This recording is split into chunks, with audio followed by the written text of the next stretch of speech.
वैसे तो हम सबको छोटे होते से ही ग्रंथों की, वेदों की बातें बताई जाती हैं और हम बहुत कुछ सीखते हैं उनसे। पर कभी कभी कुछ बातें ऐसी होती हैं जो शायद हमें पता ही नहीं चल पाती। फिर कहीं से जब पता चलती है तो हम कहते हैं अच्छा ऐसा था, हमें तो पता ही नहीं था। और फिर उससे कुछ लर्निंग तो हम लेते नहीं हैं और बस ऐसे ही सुनकर उसको भूल जाते हैं। सो कभी कभी डीपली सोचना चाहिए कि इससे हम सीखते क्या है। तो मुझे जब ये पता चला तो सोचा आपसे क्यों ना शेयर करूं। आफ्टर ऑल मेरी यूट्यूब फैमिली। ओके, सो क्या था कि जब हनुमान जी लंका जा रहे थे तो जाते जाते इतना लंबा रास्ता था और बीच में पड़ा पैनाक पर्वत। तो पैनाक पर्वत ने जब देखा कि प्रभु हनुमान जो है वो इतना थक गए हैं, दिख रहे हैं, थके हुए हैं, तो उन्होंने कहा कि आप थोड़ा विश्राम क्यों नहीं कर लेते। और बोला कि रुक जाओ, थोड़ा सा विश्राम करो, आराम करो और फिर उसके बाद में थोड़े फ्रेश होके फिर आगे निकल जाना, काफी दूर है। तो जानते हैं हनुमान जी ने कहा, हनुमान जी ने क्या कहा? कहा कि राम काज कीन्हे बिनु मोहि कहाँ विश्राम।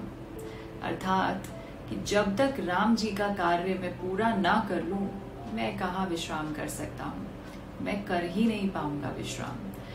तो वही चीज है, ये उनको मालूम था कि ये काम बहुत प्रायोरिटी पे है, मतलब इतना ज्यादा जरूरी है और मुझे इसको करने का जो भार संभाला सौंपा गया है और मेरे को जो ये जिम्मेदारी दी गई है, तो मैं इसको कभी भी इस तरह से इतना लीनियंट अप्रोच के साथ तो नहीं कर सकता कि बस आराम करो और फिर थोड़ा निकल जाओ। तो वही चीज है, होता क्या है, हमें जब भी कोई रिस्पॉन्सिबिलिटी दी जाती है, सो समटाइम्स इट हैपेंस, हम सोच लेते हैं कि चलो कोई बात नहीं, अभी कर लेंगे, तभी कर लेंगे, या फिर हमारी खुद की जो काम होते हैं हमारे, हमें पता है वो कितने इम्पोर्टेंट है, बट आवर ओन प्रोक्रास्टिनेशन, यही प्रॉब्लम की वजह से कितने काम हमारे डिले हो जाते हैं, काम टाइम पे नहीं हो पाते और टाइम पे नहीं होने की वजह से हमें जिस तरह की सक्सेस या तरक्की मिलनी चाहिए वो नहीं मिल पाती, राइट? और वो प्रोक्रास्टिनेशन क्या होती है? वो छोटे छोटे डिस्ट्रैक्शंस होते हैं। हम कहते हैं चलो ठीक है, थोड़ी देर बाद कर लेंगे, कुछ काम करने के लिए, कुछ मैसेज देखने के लिए फोन उठाया, काम का मैसेज था, लेकिन करते करते फोन से हाथ जो है वो चला गया कहीं वीडियोस पे, शॉर्ट्स पे, रील्स पे, और हम डिस्ट्रैक्ट हो गए। No, we should not do this.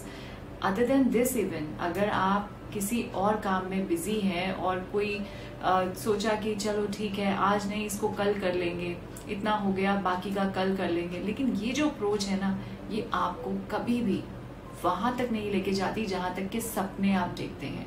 So procrastination या lenient approach is really very dangerous for your own growth and success.